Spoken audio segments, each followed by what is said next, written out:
Today we will dive deep into a personal subject of mine: Freemasonry. Prince Hall Freemasonry.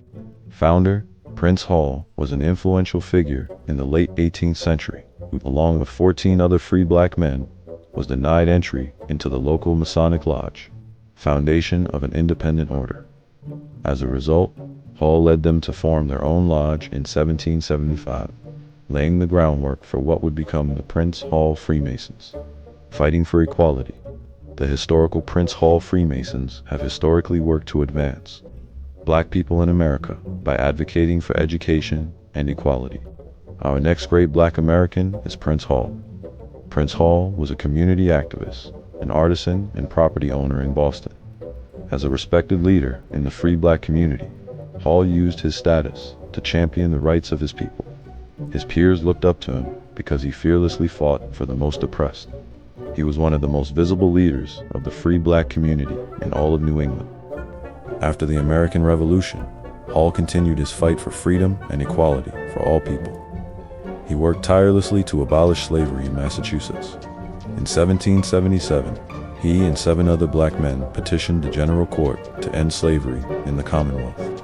They argued that slavery was inconsistent with the Patriot cause, and that the time had come to end this cruel and inhumane practice. Hall was also a strong proponent of education for black children. He tried for years to get the Massachusetts legislature to create public schools for them. When that failed, he opened a school in his own home in 1800. It was one of the first schools for black children in Boston. Throughout his life, Hall was a gifted orator who publicly spoke out against the injustices faced by African Americans. He spoke out against mob violence, which at the time was a common way of dealing with those who were different.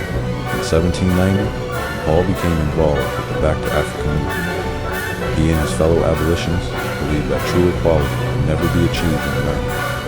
So he petitioned the government for financial assistance to help free black Americans emigrate to Africa.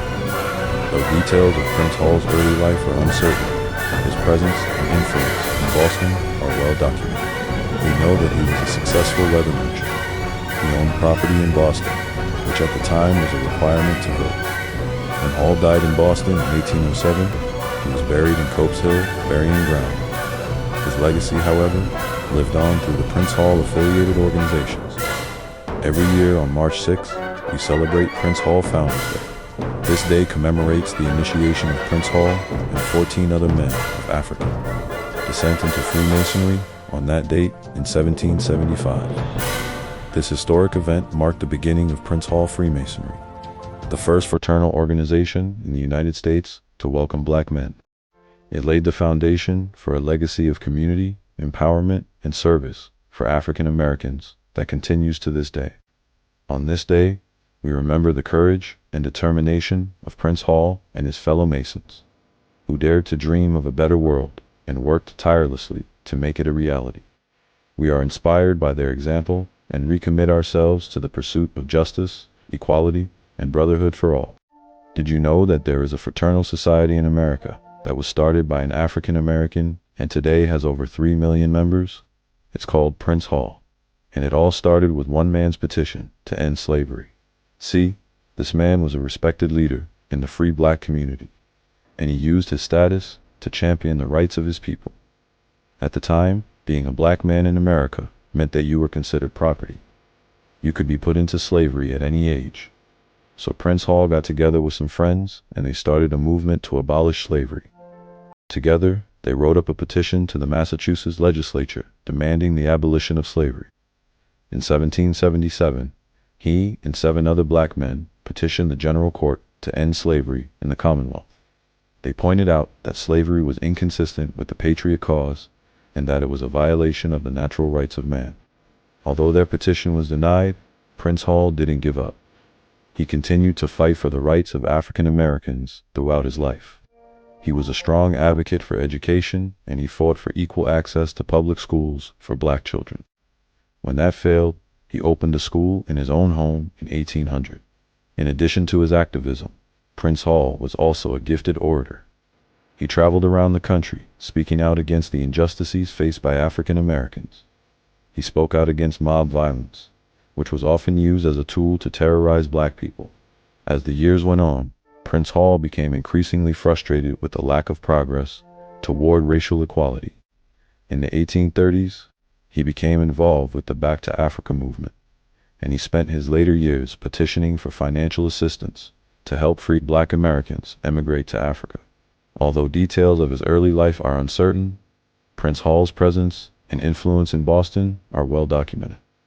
It is believed that he was one of the 6 black men of Massachusetts named Prince Hall listed in military records of the Revolution, and he may well have fought at Bunker Hill. In 1775, Hall and 14 other free blacks joined a British Army Lodge of Masons, who were stationed in Boston. After the British departed, they formed their own lodge, African Lodge No. 1, though it would be 12 years before they received a permanent charter. Hall became the lodge's first Grand Master on April 24, 1777, in Boston. A bill of sale was issued for 5 drumheads, from Prince Hall to the Boston Regiment, specifically to Colonel Crafts of the Regiment of Artillery. This document certifies that the aforementioned drumheads are now in the possession of the Regiment of Artillery for their use. Hall was active in the affairs of Boston's black community, using his position as worshipful master of the Black Masons to speak out against slavery and the denial of black rights. For years, he protested the lack of schools for black children and finally established one in his own home. In his last published speech, his charge to the African Lodge in June 1797, Hall spoke of mob violence against blacks. "Patience, I say, for were we not possessed of a great measure of it, we could not bear up under the daily insults we meet with in the streets of Boston. Much more on public days of recreation. Know that he was a successful artisan and leather merchant who owned property in Boston. As a property owner, he was eligible to vote, and he was active in local politics. He died in Boston in 1807 and is buried in Cope's Hill Burying Ground. Every year on March 6, African Americans celebrate Prince Hall Founders Day. On this day, in 1775, Prince Hall and 14 other men of African descent were initiated into Freemasonry. This was a fraternal organization that had been closed off to people of color. Because of slavery and segregation in early America, social and fraternal institutions were developed and operated separately. Masonry is no exception, but thanks to the efforts of Prince Hall and his brother Masons, this changed forever. Today, Prince Hall Freemasonry is the largest African American fraternal organization in the world. Some of the most influential African Americans have been members of Prince Hall Freemasonry, including Thurgood Marshall, the first African American Supreme Court Justice, and Medgar Evers, an NAACP activist and civil rights leader. Musicians such as Duke Ellington and Count Basie also found brotherhood in Prince Hall Freemasonry. With over 3 million members, Prince Hall Freemasonry continues to be a powerful force for good in the African American community. If you would like to learn more about Prince Hall and his legacy, visit our website, https://www.princehall-pa.org/#. Thank you for watching. If you like, please subscribe and share.